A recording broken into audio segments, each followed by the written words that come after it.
No jokes, I only included that because I really like that BIOS boot up.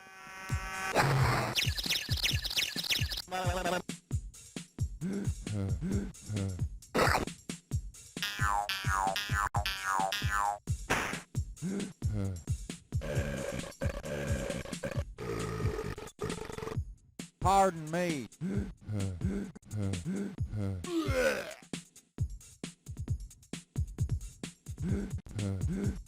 Hey, hey, hey, hey, hey.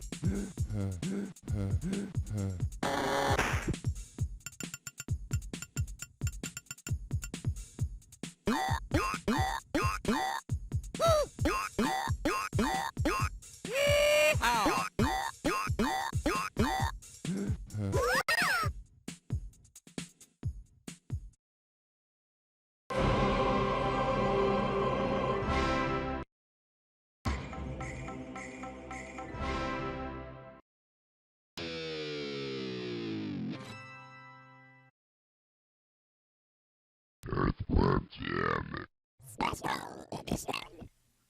I liked so little of that, you have no idea. Hello everyone and welcome to Let's Play Earthworm Jim, a game I've been actually meaning to get to for a while, despite the fact that, I don't exactly have the best outlook on this game. This is one of those games I was introduced to by my brother that didn't exactly stick with me in a positive sense. But right now, let's just get right on into the first level in New Junk City. Also, I should note, barring the intro load screen to every level, I'm going to be cutting every load time down starting from level 2. Starting off, the controls do depend on what you actively select them to be. I prefer to put jump on a certain button, the head whip, and the gun on a certain button. But Jim himself can duck, jump, and on all the other things that most platformers can do in this period. The big thing is his whip attack, where he whips his head around and uses it as, well, a whip. Not only can you use this to attack enemies, though, you can use it to hook on to certain things and swing around. And you're going to need to get really used to doing that on very short notice because this game likes to throw some pretty sudden level design at you at certain points. It also likes to hide things in places that are kind of just hard to squeeze through because the collision in this game is a little all over the place. With that said, I should state, I am in particular playing the Sega CD version as I feel it has the most game to cover here, as various versions had minor differences, like the Super Nintendo version had a different aspect ratio and a different color palette. The HD version includes most of the levels, but not all of them. This version has, I think, the most levels per visual thing. Additionally, this is I think the only version of the originals that has passwords, for instance. Whenever you hear a goat just randomly go off, that usually means you activated a secret somewhere. By and large, the thing you need to get the most used to is just hanging on to things, holding up, I believe, in particular when jumping to climb on ledges, and just being prepared to use your whip as your main weapon, as your gun, as you can tell by the bottom left, has limited ammo. There are various types of ammo you can get, such as supercharged ammo does more ammo, I believe, Sega CD version exclusive homing missile that hold on to if you get it because it is super useful against boss fights.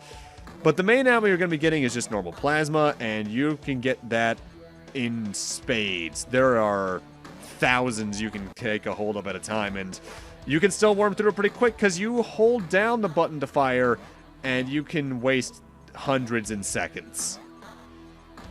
With that said, let's go over the plot in the manual because the game itself does no introduction even past the little intro video. The worm has turned into a superhero. It's a day like any other. A crow is chasing a worm named Jim. Today, the worm escapes to safety and the crow eats dirt. Meanwhile, in outer space, Psycrow is chasing a small renegade ship. The ship's pilot has stolen an ultra-high-tech indestructible super space cyber suit.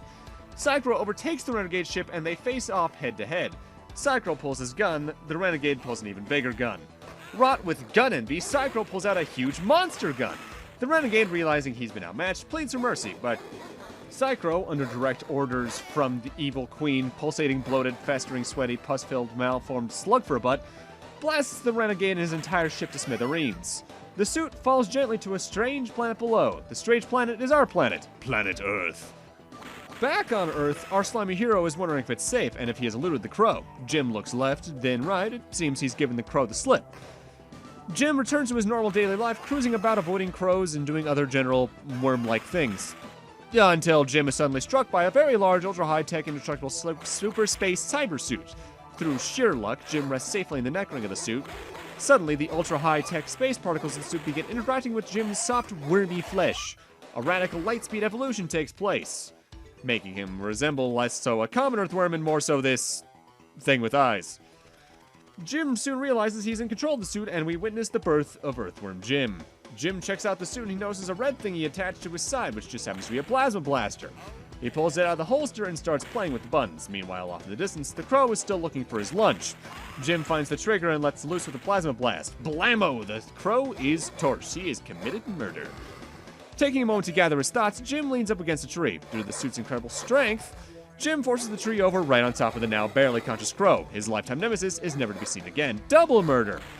Our hero thinks he's got it pretty easy now, but he hears something in the distance. Psycrow, the intergalactic bounty hunter, is standing over the burn in the grass which the suit had left behind. Peering over the toppled tree, Jim sees Psycrow talking to the queen, informing her that her suit is very near. The queen knows that the suit will make her even more beautiful than her imprisoned twin sister, Princess What's-Her-Name. Jim decides he needs to meet this princess and dashes off to find her before Psycrow can find him and the suit, thus bringing us right into this level where basically nothing has happened thus far. I should note, the very beginning of this level actually does have a notable difficulty curve in that the enemies, they're animated gorgeously, but the dog, especially early on, its hitbox doesn't very accurately show its animations. So whenever it starts to attack, whenever you're climbing on that chain very early on, just start holding up to keep Jim from getting his ass bit too hard. And that mini-boss might seem intimidating at first, but most of what it does early on in the fight is just patrol left and right and fire occasionally, so if you're just holding down the shoot button, you don't have to worry about much. But now we have a section where we're Jim without his suit. It's more or less just a gameplay thing. There's no story reason for this, really. And whenever you're like this, usually it's a momentum puzzle such where you have to go through a bunch of super fast sliding momentum puzzles where you have to make sure you time your jumps right, otherwise you die. The rare time this happens, it's annoying, honestly, because suitless Jim can't do much, and the momentum here is kinda screwy. I should note, this portion of New Junk City is only present in the Sega CD versions and the 2010 HD remaster, as certain versions of the game don't have certain stages, and others had it added to later ports and things like that, all that sort of stuff. In terms of power-ups, whenever you see a gun, it's usually an ammo increase. The blue orbs we're picking up are health increases. Jim's faces are extra lives, and any others we haven't seen I'll go over when we eventually see them. With that said, I should note every single level also has a bio in the manual. For instance, New Junk City has menacing crows, giant mutant garbage cans, the junkyard's owner Chuck, and his dog Fifi all want to welcome you to the junkyard in their own special way by trying to kill you. Bounce from tire to tire or slide across zip lines to grab extra power. Watch out, compared to Fifi's bark, those bites are even worse. With that said, Chuck here is the boss fight. And if you have the homing rockets only present in, I believe, the Sega CD, maybe 2010 remaster, I can't recall, you can damage him with just those, but the way you're supposed to fight him otherwise is whipping the boxes into him as he occasionally spits out fishes while magnets drop down either boxes you need to whip at him, or if there's a box already on screen, various items to try and plop down on your head to try and do damage. Usually instruments. He dies pretty quickly, honestly. He's a pretty easy boss even without the introduction of the homing rockets. This is a good good stage to try and build up some lives in because you can lose them pretty quickly in this game. But another addition to the Sega CD version, a password. That wasn't in the original Super Nintendo or Genesis ports. Makes them kind of hard to go back to in that regard. But now we're on to the next stage, sort of. This is Andy Asteroids. There's one of these between more or less every stage. These are race stages where you're racing Psycrow to get to the end. There's asteroids that will knock you backwards, shields that can protect you from asteroids, but your main goal is to grab those red power-ups as they speed you forward. The blue things are more or less just points. If you get 50 of them, you get to continue, plain and simple. If you lose an Andy Asteroids race, you're treated to a boss fight that'll show off later on, which you can do multiple times. I'm gonna try and win these as best I can. I should note, by and large, moving forward, every single instance of these is going to be sped up, though, because while the stage design does change, the general mechanics doesn't, and it's, in a way, almost just a bonus stage that leads you into the next thing. Not much to worry about, especially in the early game. And even then, the Psycrow mini-boss isn't that much to write home about, so even if you lose it and you're looking to me as a guide for it, you shouldn't worry too much because you don't get anything extra besides those continues for winning. I should also note, for when we speed one of these up, seizure warning, because while the effects of the stage itself aren't too bad, when you're going at 2 to 3 times speed, the flashing at the end can be a bit annoying. Though that stage did get a graphics overhaul for the Sega CD version just to be more fancy and transparency effecty. Because that is the biggest change the Sega CD version adds besides some stages here and there. They refined some animations to be more in-depth. But that said, now we're going right into stage 2, What the Heck? And, the Disney fan in me finds the music here very familiar because it's just that one song from Fantasia that I can never remember the full name of that Chernobog came out to. For the first half of it, at least. What the heck is Welcome to Planet Heck? As Evil the cat dances, you wander through devilishly tricky mazes. Step quickly, it can get a little hot for Jim even in his indestructible suit. For an uplifting experience, take a jog on a gym, but don't let Jim get a hot foot. There'll be a hot time in the old town tonight for sure, rather. This stage represents a bit of a difficulty jump, even then, as I feel they tend to put hazards a little bit out of nowhere here, particularly fires like that, they'll just come out of nowhere that you have no way of really getting around. Plus, these Shadow Cat enemies are disgustingly good at tracking onto you, and taking them down without either the Super Plasma shots, which are the kind of like shotgun blasts you saw me use a moment ago, or the homing missiles, should you get them in this stage, can be a little bit annoying. With that said, as you can see, I already have 4,500 normal bullets, so it's pretty easy to keep hold of ammo in this game. You can get rid of it pretty quickly, yeah, but it's also just as easy to find it. Now, the green gems the manual mentioned are present throughout most of the stage, and they're a little bit sticky for how they work. As you can see, they rotate in one direction like that one we just saw is rotating to the left. You need to run in the opposite direction on for them to activate in any regard at a pretty consistent rate, and it's pretty easy to fall off of them. Most of them will just take you to a different location, usually by elevating, but there's one or two that do something a little bit different. Also, in the case I have to backtrack through a stage like that, I'm just going to jump cut past it, because frankly speaking, we've seen what's there before. Enemies, I believe, can respawn in certain instances, but not always. This here's a cogwheel. To use these, you need to whip with Jim a couple times to have them raise whatever gate they're attached to. It's nothing too bad. That there was a lawyer. Because all lawyers are in hell, clearly. They're a little bit annoying because they'll try and just whack into you. The easiest way to get rid of them is to just whip with Jim's whip form and then shoot the rockets if you can get them in your version, because they're grossly easy to find here in What the Heck.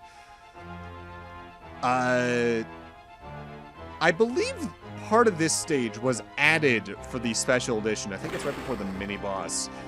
I say I think because, to be frank, I've played this version the most, so I forget exactly what isn't present in terms of extra stage design in certain stages outside of that second part of New Junk City and the next level being added for the special edition period. Now, we're coming up on a mini-boss. This is Rusty the Snowman, I believe his name is, and the way he works is he'll teleport all across the stage randomly, firing more and more fireballs the more you damage him. But as you can see, the rockets don't really give him a chance to do much. They are incredibly powerful, but they almost do break the game where they are. Though not every stage has a good amount of them, and they're not always going to be as useful as they are in certain other instances. Secrets in this game aren't the most well hidden. By the way, that red thing I just powered up, picked up, is a full health recovery. As some secrets they give pretty good telegraphs for, like glowing hooks that you can whip to Jim with to swing across to places with. Others are just things you have to kind of go up against a wall and hope you fall through and can find. Now, whipping with Jim is going to be, in terms of swinging, a very key element throughout the game. The thing is, timing with it's a little bit iffy, as sometimes where the whip will actively hook onto the hook from isn't the most obvious, and in other cases, timing from hook to hook is very precise. Usually in those cases, they don't place it over bottomless pits, but there are still going to be some cases of that later on anyway. It's one of those things where this game, visually speaking, especially for the era, is super impressive, though I think the Super Nintendo version notably had less dithering in its graphics since they could pull more off of that color palette. But at the same time, it leads to hitboxes being a little bit annoying to judge. Also, I should note, I say the special edition is technically the most complete, and it is as a whole, but I believe there were 3 sections added to the HD version that's more so a mini campaign unlockable within the main game that adds 3 individual levels, and I think there's 2 multiplayer exclusive levels in there too. And if I get a chance to look at those later on, I will, but for the main LP, we're just sticking with this version as I feel it's the most appropriate. With that said, time for the boss of what the heck. It's time for that cat dancing in the background, and for the first section, he somehow steals our super suit. This section has 2 attacks. It'll fire its cannon in 2 ways, either a direct fireball or a bouncing rock. The rock is actually the bigger threat here, as you can easily jump over the fire, but with how he paces out his shots, sometimes the fire will be fired by rocks in a way that it's a bit hard to avoid. The way we damage this fight is just by dodging his attacks, though, as the fire slowly melts the pillar that the platform he's on is standing on. I should note that this is the easier of the 2 phases of this boss fight, as even though his pattern is a little bit unpredictable as for when he's going to fire fire or rocks, Phase 2 is a little bit hard to predict, as Phase 2, he's just going to be jumping out at you randomly from the background to try and attack you. I believe the background was an actual background, by the way, in the Super Nintendo version. As you attack him, he'll slowly count up from 1 to 9 because cats have 9 lives, that usual shtick, and every time you hit him, fire will try to surround you. The problem comes in with how unpredictable his timing is for when he's coming out of the background. If you have the normal gun available, I'd recommend just holding down the button and spamming the D-pad and you'll probably hit him, as it's more or less a constant hitbox directly in front of you while you're using the normal ammo, but if you have the homing rockets or the super plasma, you have to be looking out for him and seeing if you can actually hit him. But with that, I'm going to need to end this off here. Thank you guys for watching, and in part 2, we're going to be starting off with a Sega CD exclusive level before moving in for more Psycrow madness and seeing whatever happens beyond that. See you guys then.